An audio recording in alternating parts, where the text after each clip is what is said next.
Firefighting in Canada this week is brought to you by VFIS of Canada, a division of CVIS Incorporated, Canada's largest insurer of firefighters. First, we're highlighting some of the fire chief appointments and retirements from across the country. Then, a look at the Whitehorse Southwest Fire Risk Reduction Project and how it's grown. And the Canadian Association of Fire Chiefs 2024 Great Canadian Fire Census data collection deadline is approaching.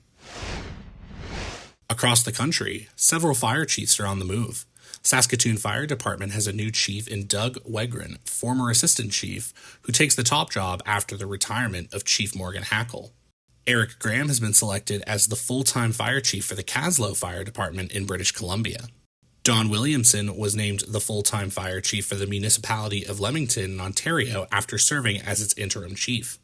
Windsor Fire and Rescue Service in Ontario is on the hunt for a new chief as Stephen Laforette announced he would be retiring at the end of the year.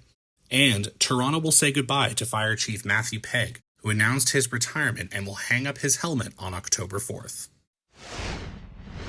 The Whitehorse Southwest Fire Risk Reduction Project started as a $1.6 million 6-kilometer fire guard protecting the Yukon capital from wildfire threats. But as we enter the 4th year of the initiative, the scope and scale have grown significantly. The territory has already cleared 400 hectares of conifer plants, and when the now estimated $11 million project is completed in 2032, it will span 20 kilometers across the city's edge, as reported by CBC earlier this month.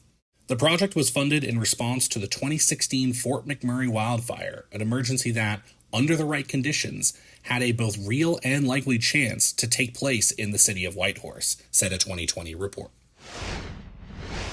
Data collection for the Canadian Association of Fire Chiefs Great Canadian Fire Census started on May 2nd and will end June 14th.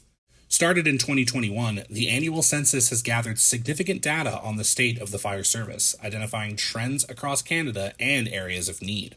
Last year's results were made up of 534 departments providing insights and answering key questions including the total value of industry expenditures, the number of departments forced to defer purchases or training, and the percentage of units whose call volume exceeded their capacity.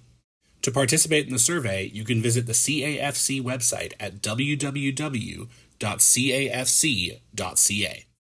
Thanks again to VFIS of Canada, a division of CVIS Incorporated, Canada's largest insurer of firefighters. Stay tuned for our next episode on Friday, June 7th.